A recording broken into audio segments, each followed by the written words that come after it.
আজকের গন্তব্য দার্জিলিং। কিভাবে যাব, কোথায় থাকবো সেই সব তো রয়েছেই, তার সঙ্গে তোমাদের নিয়ে যাব কার্শিয়াং ভিউ পয়েন্টে। পাহাড়ের উপর দাঁড়িয়ে ছবি তোলার জন্য সব থেকে ভালো জায়গা। আর সব শেষে ঘুরে নেব দার্জিলিংয়ের মেল রোডে। দার্জিলিংয়ে আমাদের হোটেলের সামনে দাঁড়িয়ে আছি এখন। কোন হোটেলে আছি, কত ভাড়া, কেমন ঘর, সব কিছু দেখাবো। তবে তার আগে দেখে নাও এখানে কি করে আসলাম, মানে কোন ট্রেনে আসলাম, কিভাবে আসলাম। 2রা এপ্রিল সন্ধ্যে 6টা হাওড়া স্টেশন থেকে শুরু হবে এবারের জার্নি। কামরূপ এক্সপ্রেসে করে যাব নিউ জলপাইগুড়ি। ট্রেন ছাড়বে 6:35 এই ট্রেনটা শুধুমাত্র সোম আর শুক্রবারই অ্যাভেলেবেল থাকে। আমার কোচ নম্বর B3। 3 এসিতে ভাড়া ছিল 920 টাকা, আর স্লিপারে গেলে খরচ হতো 345 টাকা। আমার সিট নম্বর 71, মানে একদম দরজার পাশেই। রেল ওয়ান অ্যাপ থেকেই বুকিং করি প্রত্যেকবার। বার্থ প্রেফারেন্স সাইড লোয়ার দেওয়া ছিল, সেখানেই সিট পেয়ে গেছিলাম। ঘড়িতে এখন 6:35। একদম ঠিক সময়েই চাকা গড়াতে শুরু করলো হাওড়া স্টেশন থেকে। যেতে সময় লাগবে 10 ঘন্টা 40 মিনিট, মানে কালকে ভোর 5:15 ট্রেন ঢুকবে।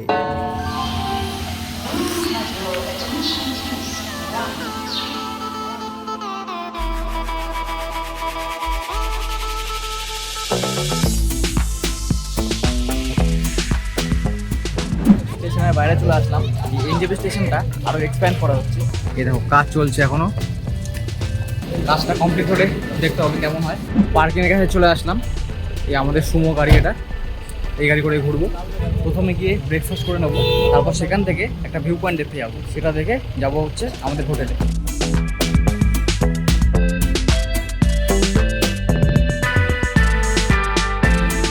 শহরের ব্যস্ততা পেছনে ফেলে অবশেষে আমাদের গাড়ির চাকা গড়াতে শুরু করলো। আরও একটা নতুন জার্নি, কিন্তু মনের ভেতরে সেই চেনা উত্তেজনা।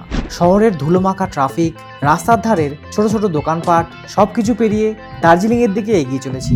বাতাসের স্বাদ বদলাতে শুরু করলো ধীরে ধীরে। সামনে চওড়া রাস্তাটা যেন আমাদের স্বাগত জানাচ্ছে। এই রাস্তায় চলতে চলতে চোখের সামনে জাদু মন্ত্রের মতো সব দৃশ্যপট বদলে যায়। হঠাৎই দেখতে পেলাম দিগন্ত বিস্তৃত খোলা মাঠ। সকাল সকাল ক্রিকেট খেলতে নেমে পড়েছে সবাই। রাস্তাঘাট একদম পরিষ্কার, দূষণ নামে কোনো শব্দ হয় না পাহাড়ের ডিকশনারিতে। চারিদিকে সবুজে রাঙানো পরিবেশ। আমার বাদিকেই চোখ ফেরাতে দেখতে পেলাম চা বাগান। গাড়ির খোলা জানলা দিয়ে আসা স্নিগ্ধ হাওয়া আর চা বাগানের এই অদ্ভুত প্রশান্তি, সব মিলিয়ে মনটা একদম শান্ত হয়ে গেল। ঠিক তখনই বাগানের সীমানা পেরিয়ে দূরের হালকা কুয়াশা আর মেঘের চাদর সরিয়ে উকি দিল পাহাড়। সমতলের বুক চিরে হঠাৎ করে ওই বিশাল পাহাড় চোখে পড়ার অনুভূতিটা সত্যি বলে বোঝানো কঠিন। মনে হলো এই তো আমি এসে গেছি আমার চেনা আশ্রয়ে। পুলিশের ব্যারিকেডগুলো মনে করিয়ে দিচ্ছে সমতলের রাজত্ব এবার শেষ। টোল ট্যাক্স দিয়ে পাহাড়ে ওঠা শুরু হবে। সামনের রাস্তা ক্রমশ উঁচু হচ্ছে। দুপাশের পাইন আর অচেনা গাছে ঢাকা পাহাড়ের চূড়াগুলো আমাদের স্বাগত জানালো দার্জিলিংয়ে। ব্রেকফাস্টের জন্য এখন চলে আসলাম রোহিণীতে। এনজেপি থেকে 20 মিনিট লাগলো আসতে। এইটা এখানে খাওয়া দাওয়া হবে। এই সাইডে আবার একটা দোকান আছে, এখানে আনারস বিক্রি হচ্ছে। চলো দেখি ভিতরে কি খাবার পাওয়া যায়। এই ঢুকে এই সাইডে বেশ একটা ভালো ভিউ পাওয়া যায়, পাহাড় দেখতে দেখতে খাওয়া যাবে। এই একদিকে আছে ছোলে বাটোরে, আর আমার এই চিকেন মোমো। সব খাওয়া দাওয়ার কোয়ালিটি বেশ ভালো। এখানে মোমো হচ্ছে 130 টাকা নিল, আর ছোলে বাটোরও 120 টাকা। চলো এবার যাওয়া যাক আবার গাড়িতে উঠে।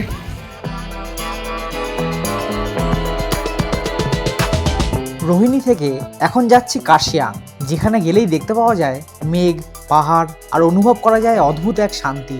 সেই সৌন্দর্যকেই সবচেয়ে কাছ থেকে ক্যামেরাবন্দি করার জন্য অন্যতম জায়গা হলো কার্শিয়াং ভিউ পয়েন্ট। দার্জিলিং আর শিলিগুড়ির মাঝামাঝি অবস্থিত এই কার্শিয়াং প্রায় 4800 ফুট উচ্চতায় তৈরি এক পাহাড়ি শহর। দার্জিলিংয়ের মতো অতটা ভিড় নেই এখানে, কিন্তু আছে শান্তি আর প্রকৃতির এক অন্যরকম সৌন্দর্য। এখানকার সরু পাহাড়ি রাস্তা, সবুজ টি গার্ডেন, আর পাহাড়ের বুক জুড়ে ছড়িয়ে থাকা ছোট ছোট কিছু বাড়ি, যা পুরো জায়গাটাকে যেন একটা সিনেমার দৃশ্য বানিয়ে দেয়। পাহাড়ি রাস্তা ধরে উপরে উঠতে উঠতে হঠাৎই সামনে খুলে যায় এক বিশাল প্যানোরামিক ভিউ। একদিকে অসীম পাহাড়ের সারি, আর অন্যদিকে ঢেউ খেলানো সবুজ চা বাগান, যেন পুরো জায়গাটা কেউ হাতে এঁকে সাজিয়ে রেখেছে।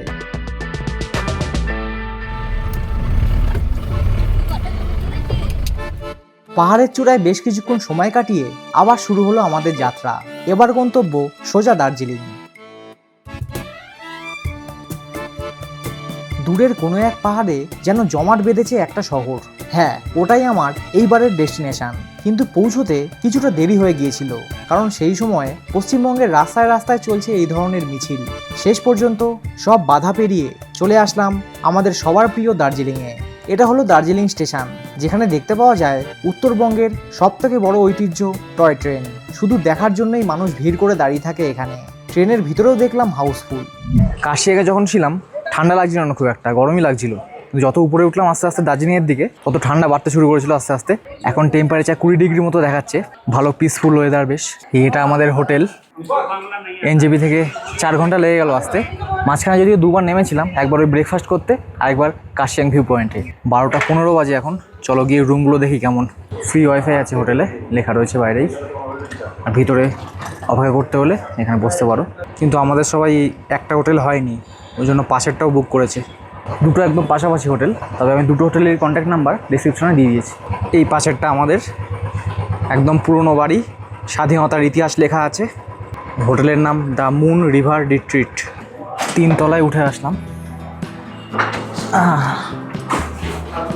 না, ভেতরটা অন্যরকম, বাইরেটা পুরনো লাগছিল, ভেতরটা বেশ ভালো, বেশ বড়। এই এক একজনের খাট, এটা 2 জন থাকবো। উল্টো থেকে বিশাল বড় একটা আলমারিও আছে। আর তার পাশে হচ্ছে এই বাথরুমটা, গিজার ফিজার আছে, অসুবিধা নেই। দুটো করে কম্বল দিয়ে গেছে। আমাদের রুমে এটা 2 BHK রুম।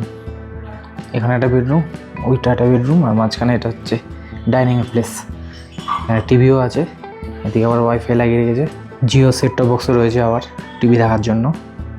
বেশ বড় রুম, 1400 টাকা করে পার হেড, মানে পার রুম না, পার হেড। এখানে এখন 12:30 বাজে, 1:30টার সময় লাঞ্চ হবে। স্নান করে যাচ্ছি ওই আগের হোটেলটায়, পাশে যেটা দেখালাম ওখানেই রেস্টুরেন্ট আছে। তাহলে চলো ওখানেই দেখা হচ্ছে।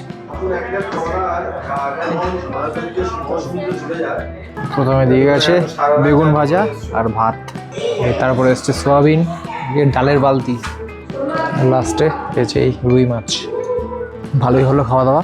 আর আমাদের এই হোটেলের বাইরে বাইক রেন্ট নেওয়ার ব্যবস্থা আছে। এই যে এখানে বাইক অন হায়ার।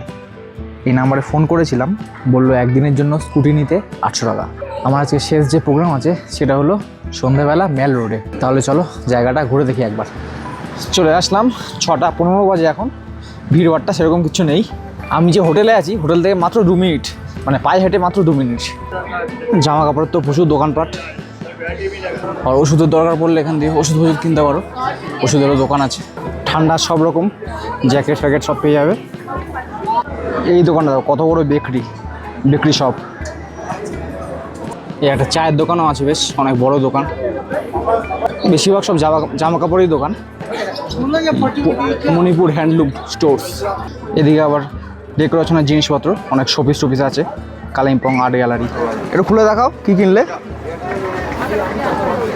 জ্যাকেট, এই জ্যাকেট কলকাতাতে আমরা কোনো সময় এই দামে পাবো না। ভেতরে পশম দাও, 835 মাত্র দাম নিয়েছে।